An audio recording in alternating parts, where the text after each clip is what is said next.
Bonjour Pierre-Frédéric, bonjour Olivier, content de vous retrouver dans ces circonstances un peu exceptionnelles.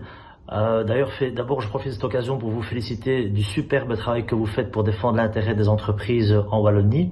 Donc tout d'abord un grand merci. La question qui me vient à l'esprit, c'est l'après-crise, l'après-Covid, c'est-à-dire la rentrée économique, on va dire septembre pour être optimiste. Le bain de sang social annoncé dans la presse, les restructurations d'entreprises, les licenciements collectifs et autres, que comptez-vous faire pour éviter ça? Voilà, ça mes questions. Voilà, bonne continuation.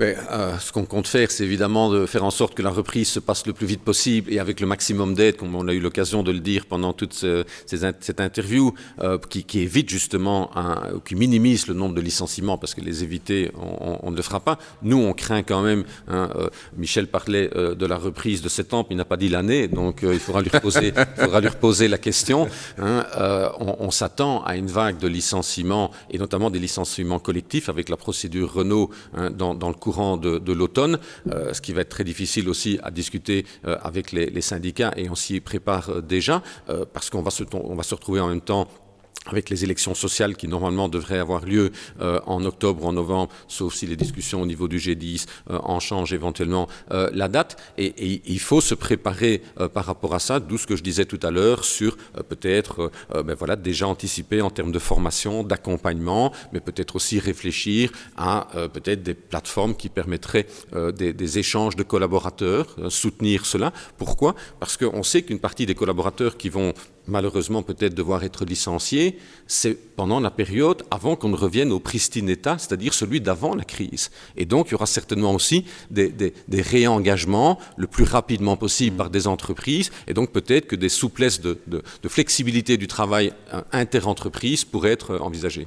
Pierre-Frédéric. L'objectif, c'est vraiment de travailler sur l'emploi. Ça, c'est vraiment ce qu'il y a de plus important. Et l'emploi, ça passera par des licenciements, on en a déjà parlé. Il faut que ça soit simple et le moins coûteux possible. À titre exceptionnel, j'insiste, à titre exceptionnel, on ne demande pas une réforme du droit de licenciement. Ensuite, ce sont les régions pour l'emploi qui ont les clés en main.